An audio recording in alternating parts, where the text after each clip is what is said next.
Hey guys, today we're going to be looking at everything you need to know about patch 6.2. So basically we're going to go over all the important stuff so that nothing can catch you off guard when you jump into a game today. First up is the big SHEN rework. This is released with this patch and I'm going to give you a basic rundown of what he does now. His passive, so after you cast an ability he gains a shield. It's quite a long cooldown actually unless it hits a champion first. So his Q calls his blade back to him and his next 3 auto attacks deal bonus damage. If the blade actually hits a champion while it's flying back, then he deals even more damage and gets more attack speed, and it also slows those enemy champions it hits when they run away from Shen. The W is a completely new mechanic, basically similar to your Jack's E actually, allows Shen and nearby allies to dodge all basic attacks. His E, his taunt, very similar to how it was before. The passive is a little bit different, it gives energy back when you now hit an enemy with your Q or your E. Ultimate is very similar again, it also brings his sword with him though when he ults to the person. That is basically everything you need to know about the new Shen. That's how he works now, that's what his abilities do. If you want me to do a more in-depth video, then let me know in the comments and I can definitely do that. Moving on to the champion changes this patch, the first one is Dr. Mundo. They basically lowered his early power, they've actually halved the base damage on his E. At max rank it's still going to deal the same damage though, and it still deals damage based on his missing health. His R cooldown is also up a lot early game, they are basically hitting his ability to lane. Mundo hasn't always been this OP monster because you could shut him down pretty easily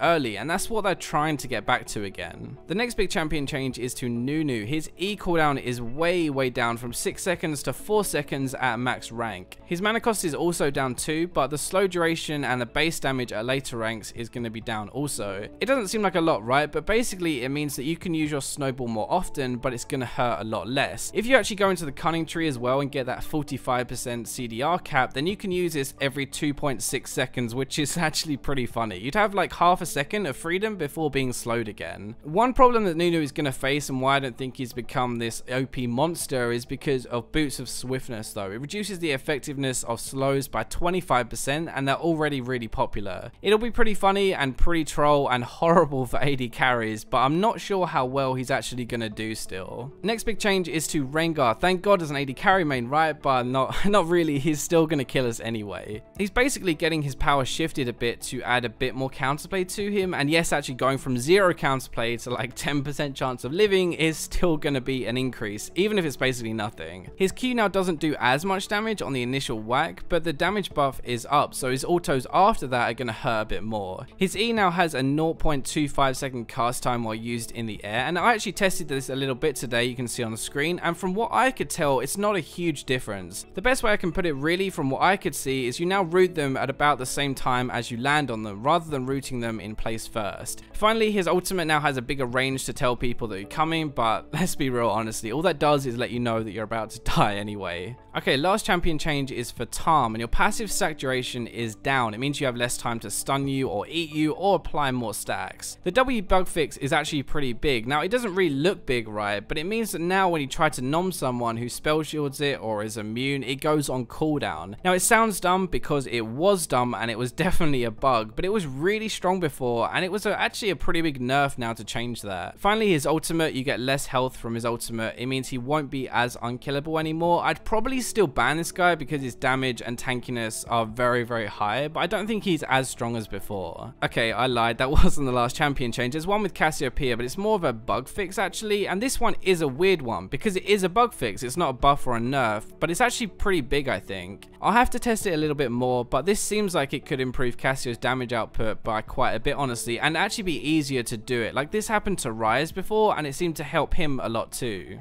Moving on to items, we have 4 item changes that I want to go over. The first one is to Frost Queen's Claim. The cooldown is going up to 90 seconds from 60. Basically, this is just slowly getting nerfed and nerfed until mid laners stop using it really. It's still decent for gold generation though, that's the biggest reason you're going to buy it anyway. You'll often earn like 1500 to 2000 more gold in a game just because of that item, which is huge. Now this is the other side to that Frost Queen's nerf. I think Morello and Athenes are getting their costs reduced by a few hundred gold. Now again, this is really to encourage encourage people to buy these items instead of Frost Queens, and honestly, like, this is a good buff for any aggressive AP mage. It's already good damage anyway, it's good cooldown reduction and mana regen, and if you want to kill people and snowball, then these are the options you go for instead of Frost Queens. I honestly don't think this change is really doing much at all. Maybe it sways a few people to buy this instead of Frost Queens, but really Frost Queens is about accelerating mid game, whereas Morello and Athenes are about having some more lane pressure. Okay, so Cole, I have to mention this as an AD main, and I still think this item is pretty bad, honestly.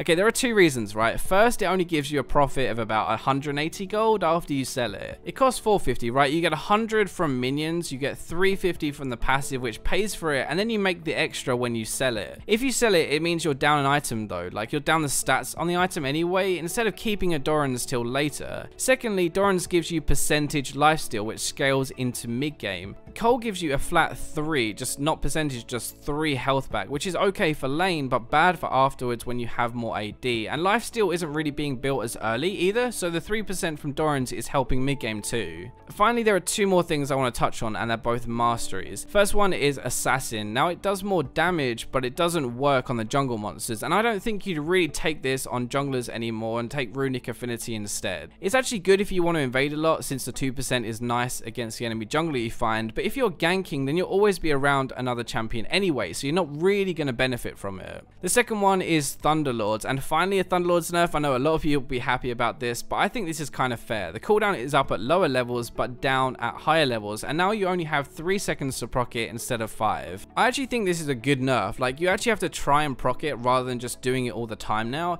It's also harder for ADs to proc it though, unless you have multiple abilities, but it's still going to be good for junglers and mid laners. Anyway, that catches you up to speed with everything in patch 6.2. I hope you guys enjoyed the video. Remember to like, subscribe, share, comment, and I'll catch you in the next video.